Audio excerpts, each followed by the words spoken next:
আমরা যে জীবনে বিপদে পড়ি, আমরা বিপদে পড়লে আমাদেরকে উদ্ধার করে কে? আল্লাহ ছাড়া আমাদের বাঁচানোর কেউ আছে? উদ্ধার করার কেউ আছে? রক্ষা করার কেউ আছে? এজন্য বিপদে পড়লে আমরা চাইবো কার কাছে? আমাদের যাই দরকার হোক আমরা ফরিয়াদ করব কার কাছে? নাকি মাজারে যেয়ে চাবেন? মাজারে যেয়ে চাবেন? অনেকে তো মাজারে যেয়ে কপাল ঘষে, আছে না নাই? মাজারে যেয়ে সন্তান চায়, আছে? এই এলাকায় নাই, এলাকার লোকদের আকীদা খালিস আমি জানি। মাজারে যেয়ে কপাল ঘষে আর সন্তান চায়। আচ্ছা, মাজারে গেলে সন্তান পাওয়া যায়? আচ্ছা, মাজারে না গেলে যদি বাচ্চা না হতো, গরু ছাগলের যে বাচ্চা হয় ওরা কোন মাজারে মানত করে বলেন? কথা কি বুঝতেছেন?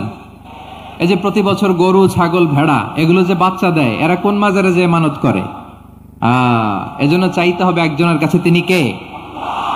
আমার প্রিয় পটুয়াখালীবাসী, মাজার জিয়ারত করা সুন্নাহ। আমরা মাজার জিয়ারত করব, আল্লাহ ওয়ালাদের কবরে যাব, আমরা সেখানে যে সালাম দিব, দোয়া করব, নিজের জন্য করব, কবরে শুয়ে থাকা মাইয়েতের জন্য করব, পুরো মুসলিম উম্মার জন্য করব। কিন্তু কবরে যিনি শুয়ে আছে ওই বাবার কাছে সন্তান চাওয়া যাবে? চাকরি চাওয়া যাবে? সফলতা চাওয়া যাবে? সফলতা দেয় কে? সবাই বলেন নাই, আওয়াজ করে বলেন, সফলতা দেওয়ার মালিক কে? এক কথাই রব্বুল আলামিন বলেন, আল্লাহ যদি তোমারে কোনো বিপদে ফেলে দেয়, ওই বিপদ থেকে উদ্ধার করার তিনি ছাড়া আর কেউ নাই। জোরে বলেন ঠিক কিনা? তিনি যদি কোনো বিপদে ফেলেন, তিনি ছাড়া বিপদ থেকে উদ্ধার করার কেউ নাই। আর তিনি যদি তোমার প্রতি কোনো অনুগ্রহ করতে চান, ওই অনুগ্রহ ঠেকিয়ে দেওয়ার ক্ষমতাও কারো নাই। আল্লাহ যদি আপনার সফলতা দিতে চায়, পৃথিবীর কোন শক্তি ওই সফলতাকে থামাতে পারে? এজন্য আল্লাহ বললেন, খবরদার, চিন্তার আকীদা খালিস করে নাও। ওয়া ইয়ামসাসকাল্লাহু বিদুররিন ফালা কাশিফা লাহু ইল্লা হু। আল্লাহ বিপদে ফেললে বিপদ থেকে উদ্ধার করার কেউ থাকে না। আর আল্লাহ যদি তোমার প্রতি দয়া দেখাতে চান, অনুগ্রহ করতে চান, ওই অনুগ্রহকে প্রতিরোধ করার মতো ক্ষমতা কারো নাই। তিনি তার বান্দাদের মধ্য থেকে যাকে ইচ্ছা তাকে দেন, যত ইচ্ছা তত দেন। তিনি ক্ষমাশীল, তিনি মেহেরবান। সুবহানাল্লাহ। তিনি ক্ষমাশীল, তিনি মেহেরবান। তাহলে এই আয়াত থেকে আমরা বুঝতে পারলাম, আমরা যদি বিপদে পড়ি আমাদেরকে কেউ বাঁচাতে পারে না। আমার বাবা আমারে বাঁচাতে পারে? হ্যাঁ? আমার মা আমাকে বাঁচাতে পারে? আমার বন্ধু আমারে বাঁচাতে পারে? আমার দলের কর্মী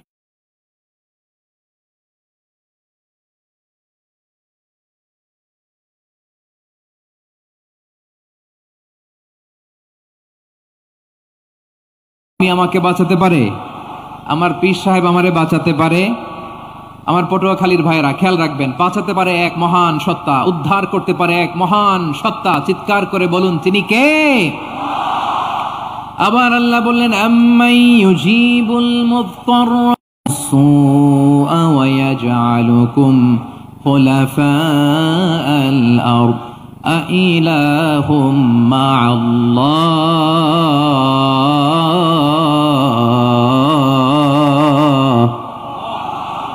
ক্বালিলাম মা তাযাক্কারুন। পরে কাতর কণ্ঠে চিন্তাগ্রস্ত হয়ে যখন কেউ ফরিয়াদি হয়ে আল্লাহর ডাকে হাত তোলে, তখন এই ব্যক্তির ডাকে সাড়া দেয় কে?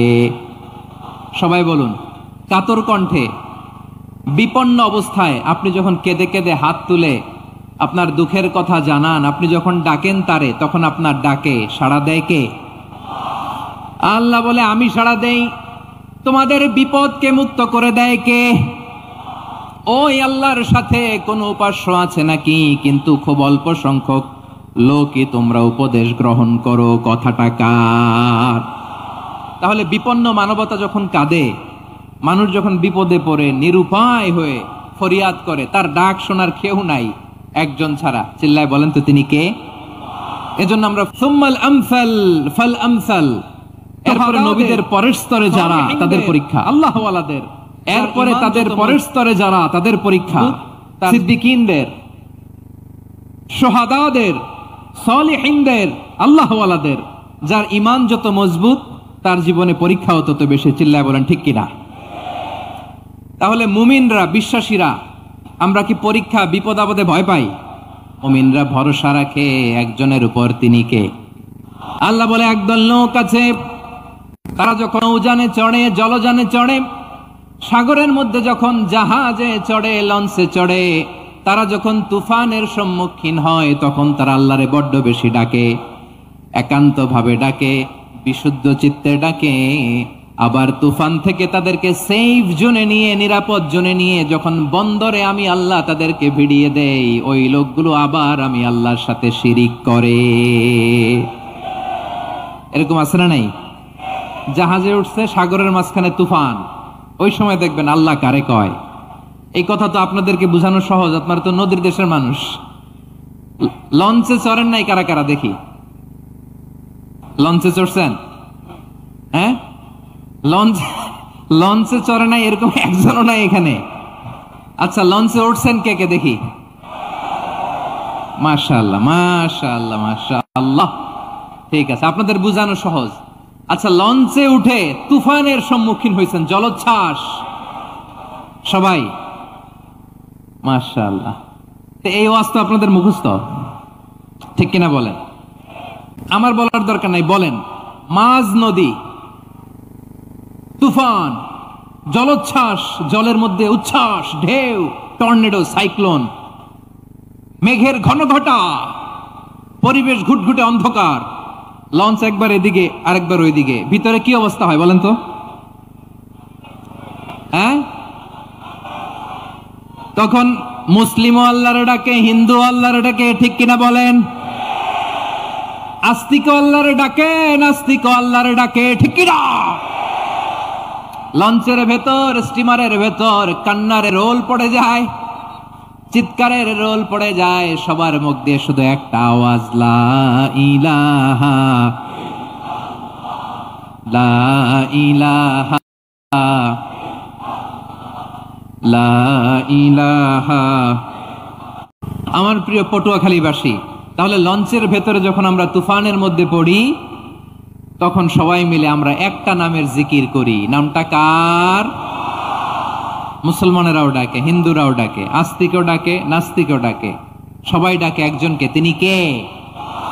আবার দেখবেন ওই আল্লাহ তুফানের পরে, ঝড়ের পরে ওই লঞ্চটাকে যখন সদর ঘাটে ভিড়িয়ে দেয়, আবার আমরা নাফরমানি শুরু করে দেই। কেউ আছে? ওই মুহূর্তেও সবাই মিলে একজনের ডাকে আওয়াজ করে বলেন, তিনি কে? মাঝে মাঝে কিছু সোশ্যাল মিডিয়ায় কিছু ভিডিও পাওয়া যায় যে হেভি একজন যাত্রী নিহত হয়েছে, কেবিন ক্রুজ, এয়ার হোস্টেস যারা আছে, একজনের নাক ফেটে, চোখ ফেটে, কপাল ফেটে, ব্লিডিং হয়ে শয়লা। প্রিয় ভাইরা, ওই 40,000 ফিট উপরে বিমানটা যখন কাঁপবে, তখন আমাদেরকে আল্লাহ ছাড়া আর কেউ বাঁচানোর আছে? এত আস্তে বললে হবে? ওই কঠিন মুহূর্তে আমার বাবা আমারে বাঁচাতে পারে, আমার বন্ধু আমারে বাঁচাতে পারে। এই গ্রাউন্ডে, জমিনের বুকে আমার প্রোটোকল, আমার ক্ষমতা, আমার দাম্ভিকতা, কোনো কিছু আমারে বাঁচাতে পারে একজন ছাড়া। চিল্লায় বলতে হবে, তিনি কে? 1000 ফিট উপরে যখন তোমরা এয়ার টার্বুলেন্সের শিকার হও, তখন নাস্তিকগণ শান্ত হয়ে যায়, একটু পরেই বিমানের স্ক্রিনের মধ্যে হিন্দি সিনেমা খোঁজে। বিমানের স্ক্রিনে কিন্তু বিশাল ওখানে আফলাম ফিল্মের একেবারে বোঝাই করা। বিমানটা শান্ত হলে আবার হিন্দি সিনেমা দেখা শুরু করে। একটু আগে ডাকছিল কারে? কারে?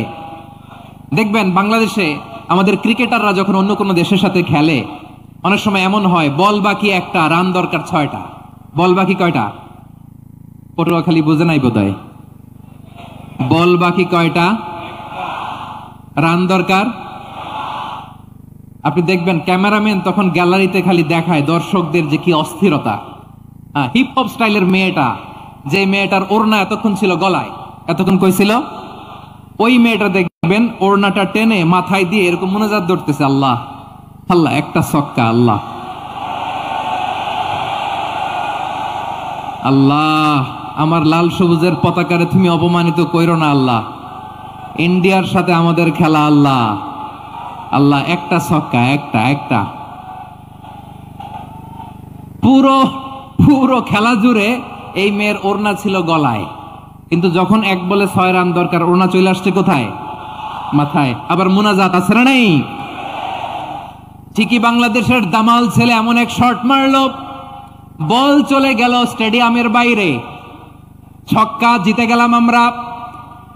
পুরো স্টেডিয়াম জুড়ে চিৎকার, হই হুল্লোর, মৌজ মাস্তি। যেই মেয়েটা মাথার মধ্যে ওড়না দিয়ে এতক্ষণ সুবহানাল্লাহ সুবহানাল্লাহ বলে আল্লাহর কাছে দোয়া করেছে, ওই মেয়ে এখন আবার ওড়না ফেলে দিয়ে নাচা শুরু করে দিয়েছে। তাহলে আল্লাহর ভয়, আল্লাহর প্রতি আস্থা, বিশ্বাস, ভালোবাসা, এটা কি ক্ষণিকের জন্য? মানে আমার যখন লাগবে তখন আল্লাহর ইউজ করবো নাকি?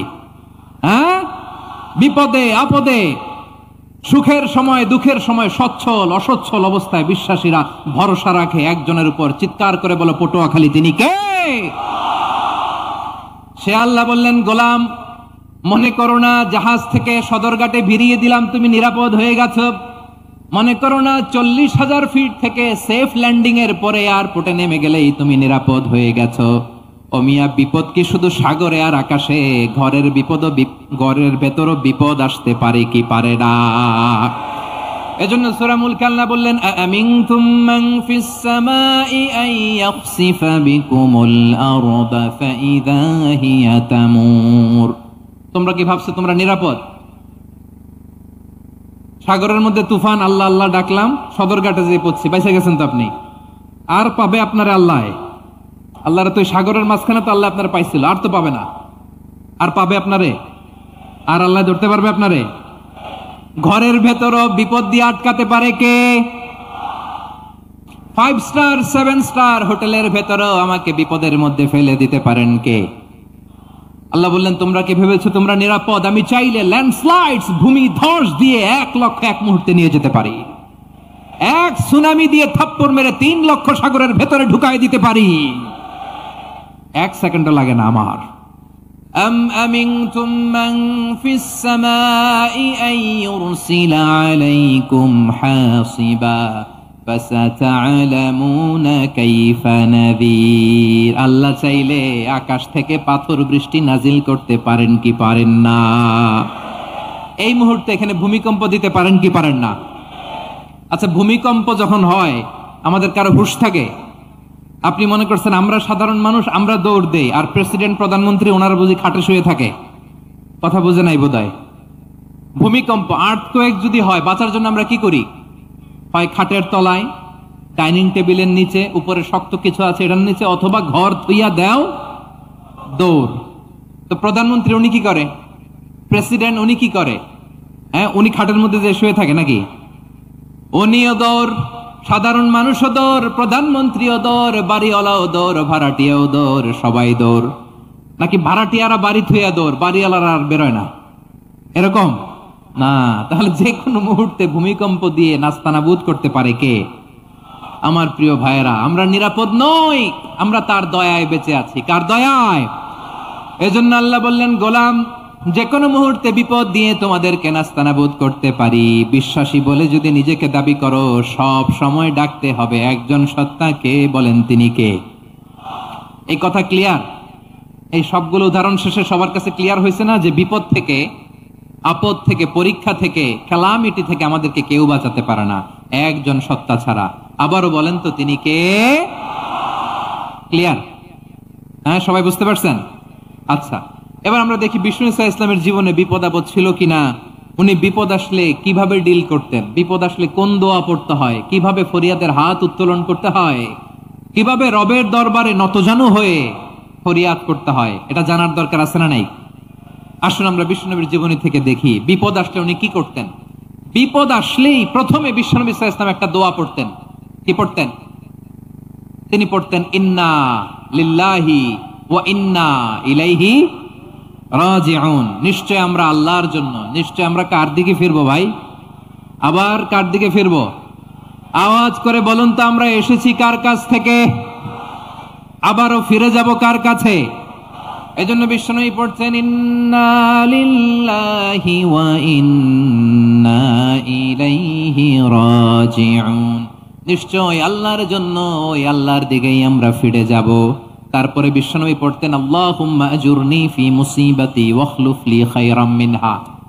একসাথে প্রথমে পড়তেন ইন্না লিল্লাহি ওয়া ইন্না ইলাইহি রাজিউন, তারপর পড়তেন আল্লাহুম্মা আজুরনি ফি মুসিবাতি ওয়াখলুফ লি খায়রাম মিনহা, মানে আল্লাহ এই যে আমি বিপদে ধৈর্য ধারণ করলাম এটার সব তুমি আমার দাও, আর যেটা হারালাম এর চেয়ে ভালো কিছু দিয়ে মেকআপ করে দিও, ভালো কিছু দিয়ে বদল করে দিও। সুবহানাল্লাহ পড়েন।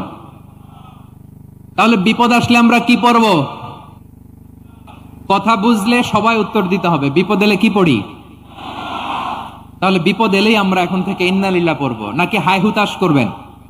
একদল আছে হাই হুতাশ করে, হায় আল্লাহ রে মোর কি হইল রে, মুই কি হরমু রে, মুই কমবে জামু রে, আছে না নাই?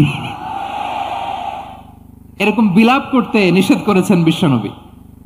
কি করব, কই যাব, কি হবে, হায় হায়, এরকম হাহুতাশ আছে না নাই? বিশ্বাসীরা হাহুতাশ করে না, তারা ইন্না লিল্লাহ পড়ে। কি পড়ে মনে থাকবে? যখন আবু সালামা ইন্তেকাল করল, উম্মে সালামা রাদিয়াল্লাহু তাআলা আনহা কেঁদে কেঁদে, সে যা হারালো তার চেয়ে শ্রেষ্ঠ কিছু দিয়ে আল্লাহ তার বদল দিয়ে দিবে।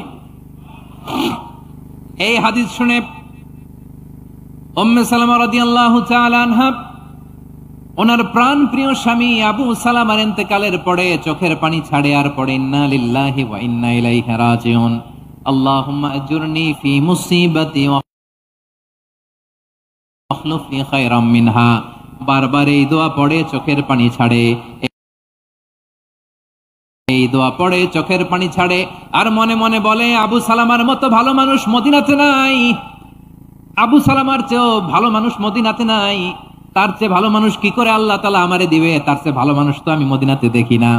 চোখের পানি দিয়ে বুক ভাসায় আর নবীর হাদিসের উপর আমল করে পড়ে ইন্না লিল্লাহি ওয়া ইন্না ইলাইহি রাজিউন, ইন্না লিল্লাহি ওয়া ইন্না ইলাইহি রাজিউন।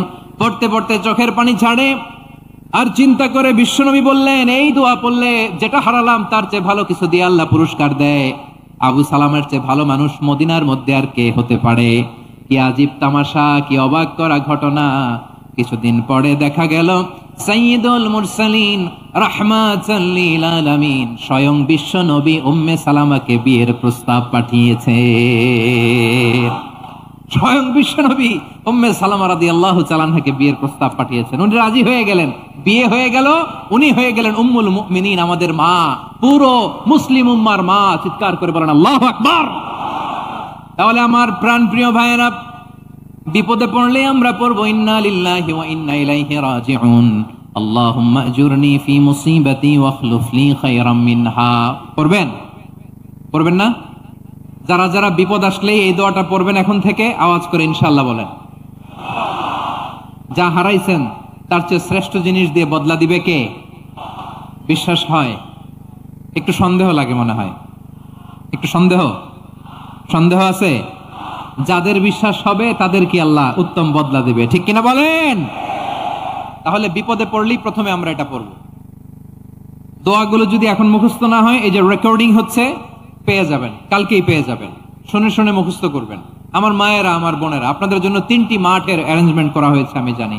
আপনারা এই দোয়াগুলো পড়বেন, আপনার স্বামীকে শেখাবেন, সন্তানকে শেখাবেন, আপনার পুরো পরিবারটাকে জান্নাতের টুকরো বানিয়ে দিবে কে? তাহলে বিপদ আসলে প্রথমে কি পড়তে হবে এটা জেনে গেলাম।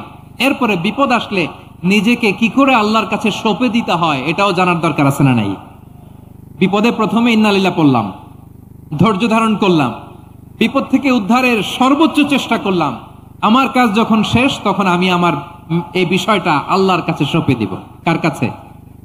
নিশ্চয় আমি এমন সত্তার দিকে মনোনিবেশ করলাম, মুখাপেক্ষী হলাম, যিনি আকাশ বানিয়েছেন, জমিন বানিয়েছেন, আমি মুশরিক নই। সুবহানাল্লাহ।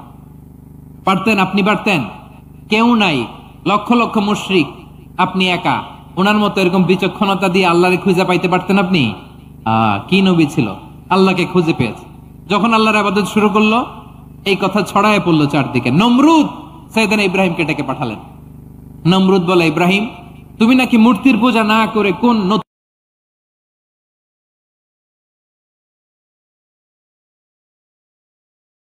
রবের ইবাদত করো, কে তোমার রব? সাইয়েদনা ইব্রাহিম বললেন, রব্বি আল্লাযী ইউহয়ী ওয়া ইউমীত, আমি এমন রবের ইবাদত করি যিনি জীবন দেন, যিনি মৃত্যু দেন। নমরুদ বলে, তাই নাকি? তোমার রব জীবন দেয়, মৃত্যু দেয়, আর এটা তো আমি দেই, আমিও মৃত্যু দাও, একটু দেখাও তো। নমরুদ জেলখানা থেকে দুজন কয়েদিকে ডেকে আনলো, শিরোচ্ছেদ, হেড অফ ডেথ পেনাল্টি, মৃত্যুদণ্ড দেয়া হলো, ফিনকি দিয়ে রক্ত বেরোলো। নমরুদ বলে, দেখো দুজনকে ধরে আনলাম, একজন কয়েদিকে দিলাম ডেথ পেনাল্টি, মৃত্যুদণ্ড, ওরে মৃত্যু দিলাম, আরেকজন যে দাঁড়িয়ে আছে চাইলে ওরেও আমি মৃত্যুদণ্ড দিতে পারি, কিন্তু না, ওরে আমি দিব না, ওরে আমি বাঁচাইয়া দিলাম, ছেড়ে দিলাম, মানে জীবন দিলাম। দেখো ইব্রাহিম, তোমার চোখের সামনে একজন রে মৃত্যু দিলাম, আরেকজন রে জীবন দিলাম। আপাত দৃষ্টিতে তাই তো, একজন রে তো জীবন দিল, আরেকজন রে মৃত্যু দিল। সাইয়েদনা ইব্রাহিম এবার বিপাকে পড়ে গেলেন, কিন্তু এক একজন নবীকে আল্লাহ এমন উইজডম বিচক্ষণতা দিয়ে এই জমিনে পাঠিয়েছেন, মুহূর্তের মধ্যে আল্লাহর খলিল ইব্রাহিম বললেন, ইন্নাল্লাহা ইয়াতি বিশ-শামসি মিনাল মাশরিকি ফাতি বিহা মিনাল মাগরিব ফাবুহিতাল্লাযী কাফার। আল্লাহর খলিল ইব্রাহিম বললেন, নমরুদ বুঝলাম তুমি জীবন দাও, মৃত্যু দাও, দেখলাম, কিন্তু আমার রব, আমার আল্লাহ প্রতিদিন সকালবেলা উষা লগ্নে ওই পূর্ব দিগন্ত থেকে সূর্যটাকে উদিত করেন, সাঁঝের বেলা, বিকেল বেলা, গধূলি লগ্নে, সন্ধ্যা বেলা ওই দ্বিপ্রহরের জল জলে সূর্যটাকে পশ্চিম দিগন্তে ডুবিয়ে দেন। মানে সকালবেলা পূর্ব দিক থেকে উদিত করা সূর্যটাকে পশ্চিম দিকে বিকেলে তিনি ডুবিয়ে দেন। তুমি যদি পারো ওই সূর্যটাকে পশ্চিম দিক থেকে উদিত করে পূর্ব দিকে ডুবিয়ে দাও। সুবহানাল্লাহ পড়বেন না? দেখেন, ইনস্ট্যান্ট ইন্টেলেক্ট, মুহূর্তে বিচক্ষণতা, উইজডম কাকে বলে? নমরুদ পারবে? নমরুদের বাপ পারবে? ওর দাদা, ওর 14 গোষ্ঠী, গোটা বিশ্বের সব ক্ষমতাধর রাষ্ট্রনায়করা একসাথে হলে পারবে? ফাবুহিতাল্লাযী কাফার পারে নাই, ব্যর্থ হয়েছে। এবার তেলে বেগুনে জ্বলে উঠেছে, রেগে মেগে আগুন বলে, ফালকুহু ফিল জাহিম। ওর সাথে তর্ক নাই, না পেরে এবার এটারে আগুনে ফেলা। বিশাল বিশাল গাছ কেটে লাকড়ি এনে আগুনের কুণ্ডলি বানানো হলো, দাউ দাউ দাউ দাউ করে আগুন জ্বলে। আল্লাহর খলিল ইব্রাহিমকে আগুনে নিক্ষেপ করা হবে।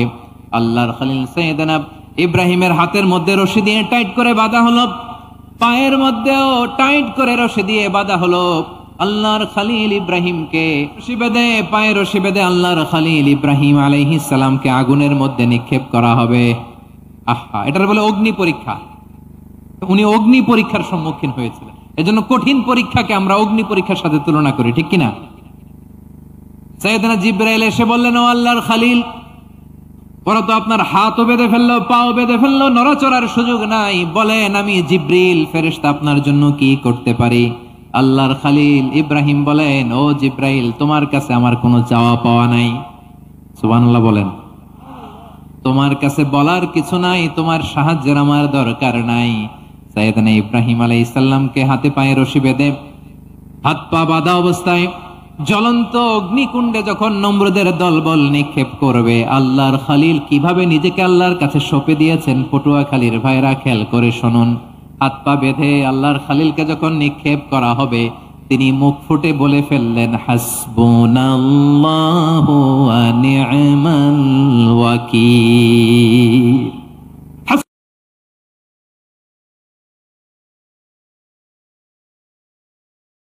হাসবুনাল্লাহু ওয়া নি'মাল ওয়াকিল, আমার জন্য আল্লাহই আল্লাহ।